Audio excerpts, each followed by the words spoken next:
In your experience, when you're, well, we'll go back a little bit to your procedure and how you do the interviews on, or the, I don't want to use, it says you use hypnosis, finding out how, about their experiences. Do they ever talk about the people that they are encountering, or the aliens that they're... Invariably. I mean, if the investigation is successful, then they find themselves involved in an experience, and they're interacting with aliens. Do they give descriptions of these aliens? Many times they do, and the descriptions in many cases are very consistent. These beings have very large heads, very small and no ears, no hair. The eyes can actually vary to large wraparound eyes, from large wraparound eyes to small circular eyes, with and without pupils. The nose is invariably nothing more than a couple of dots, and the mouth is a thin line. Have you ever, I mean, I'm going to play devil's advocate here, and I know since with all of the TV shows and all the movies, how do you differentiate between someone who's just gotten this image in the back of their head and it's just coming back again, that this is the description of what they've seen, to something that is, say, believable to you as a researcher, that this is an That's a great question, Steve, and I cannot give you an answer. As a matter of fact, many people, when they get off the couch, will say, where did that come from? Is that something I read? Is that something I saw on TV? And I'll say, you tell me. And that's why earlier I was talking about the issue of contamination. There's just so much material out there that even the people who claim these experiences themselves, with the best of intentions, are really not sure if this is something that happened to them or it's something that's coming out of their unconscious. Right. So it's a very difficult investigative situation. I've noticed, though, some of the cases, well, a few of the cases I worked on with Joe, that after the hypnosis, they do seem so relieved, because it's like they told someone, and it's a release, and so it's a satisfaction for me, seeing we're a nonprofit, right, to help these people and actually make them feel better about themselves. And these are individuals who, according to the theory that you have, who will eventually be going back to see them again. That eventually that cycle they'll have that. Well, they don't know this at this point. Right. It's a pattern that Joe mentioned. Yeah, it's a pattern. Do you inform people that a pattern you've seen is that they keep going, or you prefer to keep that? Only if they mention it first. I've heard that before. I try to be as non-leading as possible, because already their minds are full of things that they've seen and read. They can't get enough of this material because they're trying to find out supposedly what happened to themselves. Have you ever had anyone who has? I know a couple of years ago, implants were considered a big, and he's reaching for the briefcase again.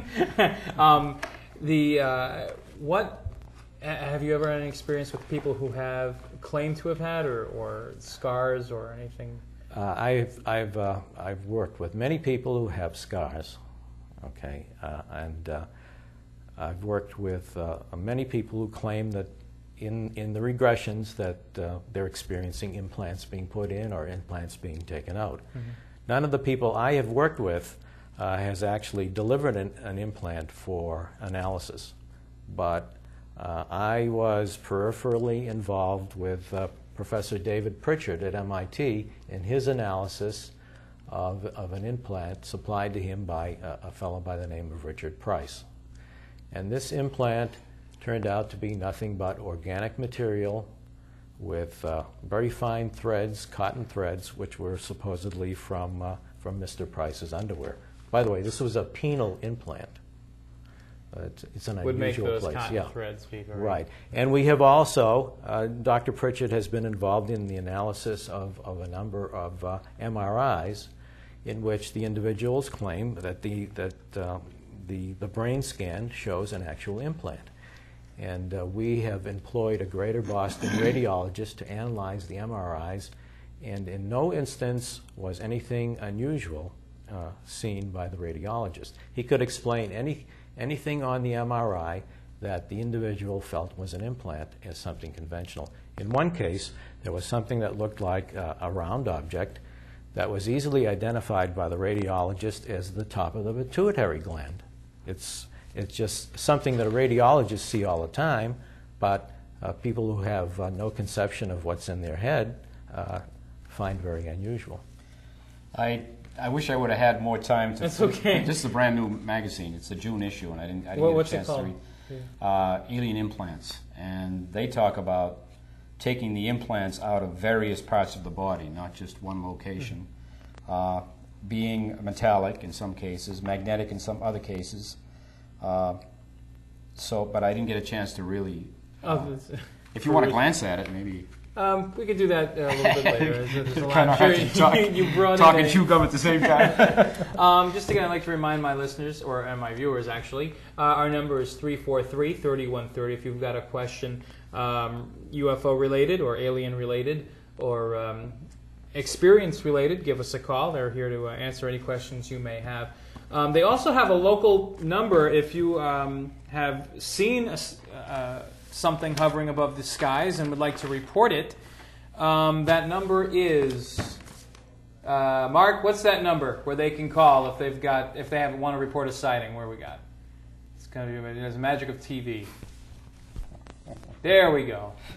The number you can call is the hotline, area code 781-246-0523. And if you're on the internet, you can view them as well. Their homepage is at http://pw2.netcom.com/little squiggly thing. If anyone also knows the name of that little squiggly thing, you can give me a call and correct me. GBERGHRN/index.html. Did you read this? Very interesting. The whole topic can go. Here's it's not a very good picture, but that was the implant taken out of the toe. Yeah.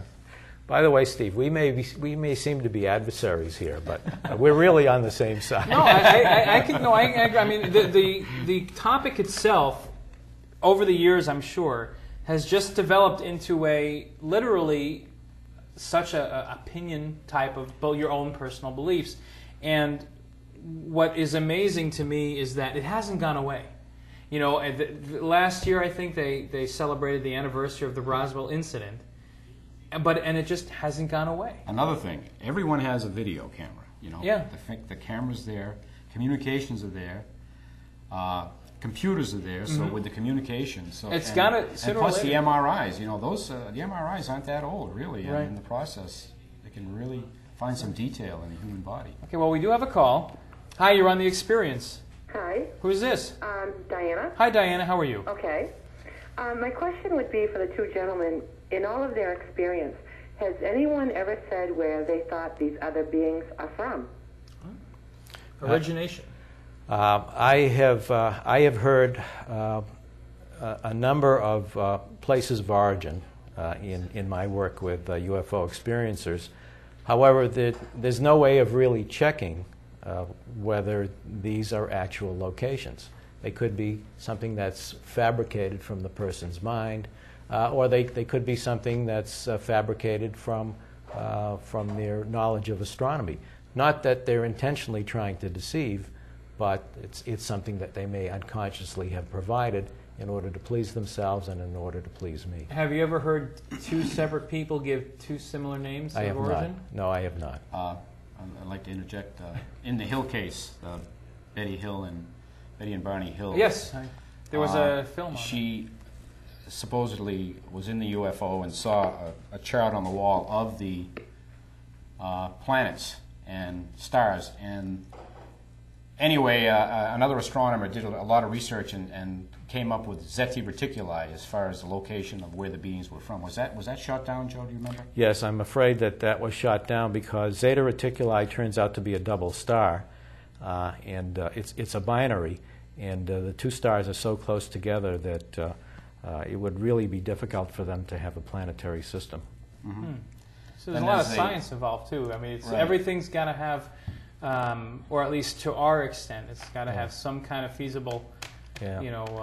You see, Diana, anybody can make a claim, but then you've got to go out there and try to check the claim. Does it stand to reason? Does it accord with our science? Anybody can say anything about the nature of this experience. Does that answer your question? Oh, I'm sorry. I think she may have already gone because I heard some quick, but I hope that did answer your question.